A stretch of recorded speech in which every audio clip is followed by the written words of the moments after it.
Ripken voted in by 537 of the 545 voters, or 98.53%, their third highest percentage ever. Are you excited or maybe just a little bit relieved?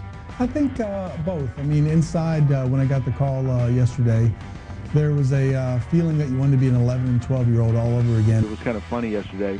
I was nervous in the morning, waiting for the phone call or whatever. I was trying to do some busy work around the house. And then the time came where you wanted to shower up and get ready. I jumped in the shower and turned on my shower and had nothing but cold water. I can now admit I broke my streak in 1998 because I had tickets to Les Mis. Yeah. Cal's day has arrived, and in a resounding vote, Cal Ripken is now officially a Hall of Famer. Ripken goes into the Hall of Fame next month, having been voted in by 98.5% of baseball writers. That's the third highest percentage in history. And our next guest needs no introduction. It's that simple. He's baseball's all-time Iron Man. Today on Between the Lines, baseball's all-time Iron Man, the legendary Hall of Famer Cal Ripken Jr. All right, let's meet the guy behind the pen. For 17 years, he never missed a day of work. He played for 21 in the league, hit over 400 homers, played in 19 All-Star games. He's got a brand new book out talking about what life is like today and how you could benefit from what he's learned, called Get in the Game, 8 Elements of Perseverance That Make the Difference. Now with more on Cal's visit to the Northwest, the whole newsroom is just all abuzz today. A little abuzz, and I gotta admit, I usually don't get, shy with our guests, but I was a big Cal Ripken fan growing up, so I was surprised how tall he was. He's a big guy. I'm going to take you live now to the National Press Club.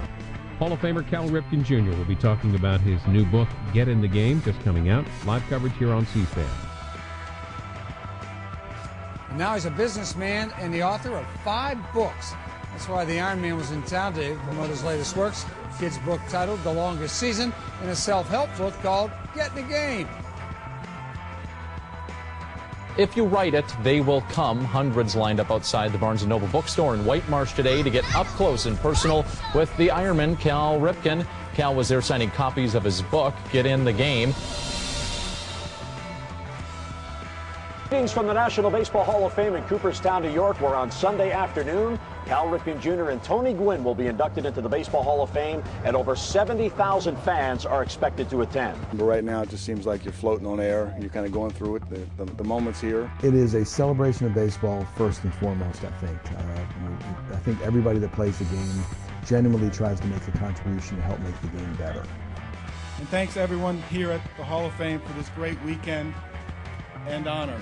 Hall of Famer Cal Ripken Jr. on the OnStar Hotline. Congratulations, Cal. It's official. Cal Ripken is in the Baseball Hall of Fame. Where would any of us in this game be without the people who love the game and their teams, and who even make trips to events like this long after we have put down our gloves and bats? Baseball Hall of Famer Cal Ripken is now playing with the Diplomats. Cal Ripken Jr. is coming off the bench for the USA. The Ironman's been tapped by Secretary of State Condoleezza Rice to be the State Department's special sports envoy.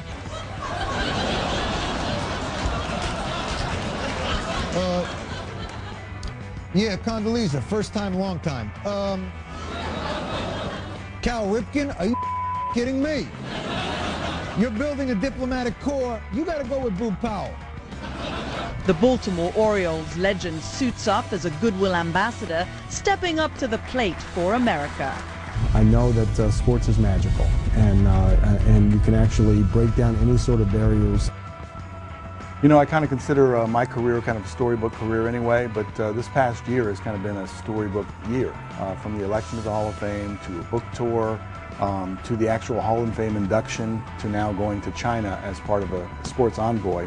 It's just been one good thing after another.